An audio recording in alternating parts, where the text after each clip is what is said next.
ආයුබෝවන් ආදරණීය මිත්‍රවරුනි, අදත් ඔන්න සුපුරුදු ආකාරයෙන් තවත් සත්‍ය හොල්මන් කතාවක් ඔබ වෙත ගෙන ඒමටයි මේ සූදානම. මේ සිදුවීම සිදු වෙලා අවුරුදු ගණනාවක් ගත වෙලා. මේ අත්දැකීමට මුහුණ දීපු කරුණේ අයියා මේ අත්දැකීම මගෙත් එක්ක කියලත් මම හිතන්නේ අවුරුදු 15කට වැඩි. අපි කෙලින්ම කතාවට යමු. නුවරඑළිය අඹේවැල පාරේ බ්ලැක්පූල් හන්දියේ ඉඳලා හරියටම කිලෝමීටර් 3ක් විතර යනකොට එල්ක් ප්ලේන් කියලා ගම්මානයක් හම්බ වෙනවා. ඒක සිංහල තේරුම නම් ගෝන තැන්න කියන එක. ඒ කාලේ සෑහෙන්න ගෝන්නෝ ඉඳලා තියෙනවා. හැබැයි ගෝන තැන්න කිව්වට මේ මිනිස්සු නම් දන්නේ නැහැ. එල්ක් ප්ලේන් කිව්වම තමයි දන්නේ. මේ ගමේ ජීවත් වුණා පෙදරේරුවෙක්. ඔහු තමයි මා කලින් සඳහන් කරපු කරුණේ අයියා. ඒ වගේම සඳහන් කරන්න ඕනේ මේ ගම්මානට එහා පැත්තේ තවත් විදිහට කිව්වොත් මෙම ස්ථානයේ ඉඳලා තවත් කිලෝමීටර් 2.5ක් විතර ගියාට පස්සේ කන්දේල ජලාශය කියලා ඊට අලංකාර ජලාශයක් හම්බ වෙනවා. ඉතින් මේ ජලාශයේ පැත්තට යන්න කෙටි පාරක් තිබුණා මේ එල්ක් ප්ලේන් එකේ ගමේ කෙළවරෙන්. ඉතින් දවසක් මේ කරුණේ අයියා ওই කන්දේල ප්‍රදේශයේ තිබ්බ පෙදරේරු වැඩක් කරන්න අපේක්ෂාවෙන් ගෙදර ඉඳන් උදේ පාන්දර 6ට විතර පයින්ම පිටත් වුණා මේ කැලෑව මැදින් තියෙන කෙටි පාරේ යන්න. දිව ආහාරය වතුර බෝතලේ වගේ දේවල් එයාගේ පිටේ ඉල්ලගත්ත මල්ලක තමයි තිබුණේ.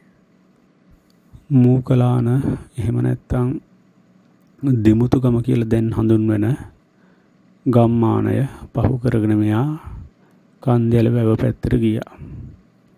ඒ කාලේ මේ ගම්මාන තිබුණේ නැහැ. තන පිට්ටනි, ලඳු කැලෑ සහ පැරණි කැලෑ තමයි තිබුණේ. පැරණි ස්වභාවික කැලෑ.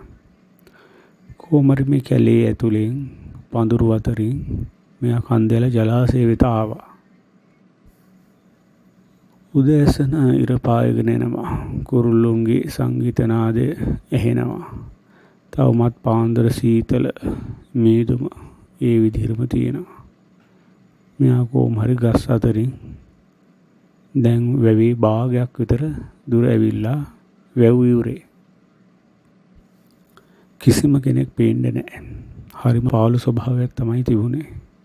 එකපාරට මෙයාට දැනෙනවා කාගේ හෝ ශක්තිමත් දෑත් වලින් මේ පිටේ ඉල්ලලා තියෙන බෑග් එක අදිනවා. නමුත් ඒ ගැලවෙන්න මෙයා ඉඩ දෙන්නේ නැහැ. මෙයා ශක්තිමත්ව මේ බෑග් එක දැඩිව ග්‍රහණය අල්ලාගෙන ඉන්නවා. නමුත් අර අත් දෙක ඊට වඩා ප්‍රබලයි. මේ කරුණේ අයත් එක්කම වේගෙන් එදලා යනවා අසල තියෙන කැලෑව දෙසට.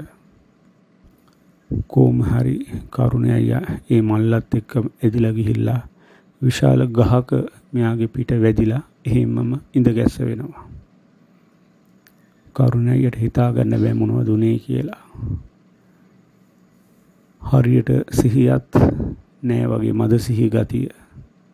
ඒත් මෙයා කල්පනා කරනවා මොකද්ද උනේ කියලා. කොහොම හරි උදේ ගෙදරින් එනකොට එයාගේ බිරිඳ පිළියෙල කරලා දීපු දිව ආහාරයේ තිබුණා කරවල හෝ හාල් මැස්සෝ බෙදුමක්. මේ පාළු සොහොන් පිටියක් වැනි වැව් පිටියේ අවුරුදු දහස් ගණන් පැරණි මේ ස්වභාවික වනාන්තරේ සැරිසරු යමාත්මයක් මේ කරවල බෙදුමට හෝ හාල් මැස්සේ බෙදුමට ගිජු වෙලා ඒක දැහැගන්න දරපු උත්සාහයක් තමයි ඒක. කොහොම හරි එදායින් පස්සේ කරුණේ අයියා මේ කෙටි පාරේ යන්නේක සම්පූර්ණයෙන්ම නැවතුවා. කොච්චර වෙලා ගියත් අර වටේ ප්‍රධාන මාර්ගයේ තියෙන මාර්ගය තමයි ඔහු ගමන් බිමන් සඳහා භාවිතා කළේ. මීට සමානම සිදුවීමක් මම බොහෝ කාලයකට කලින් අහලා තියෙනවා. ඒ අත්දැකීමත් ඉතාමත්ම ඉක්මනින්ම ඔබ හා බෙදා ගැනීමේ අරමුණින් දැනට නවතිනවා.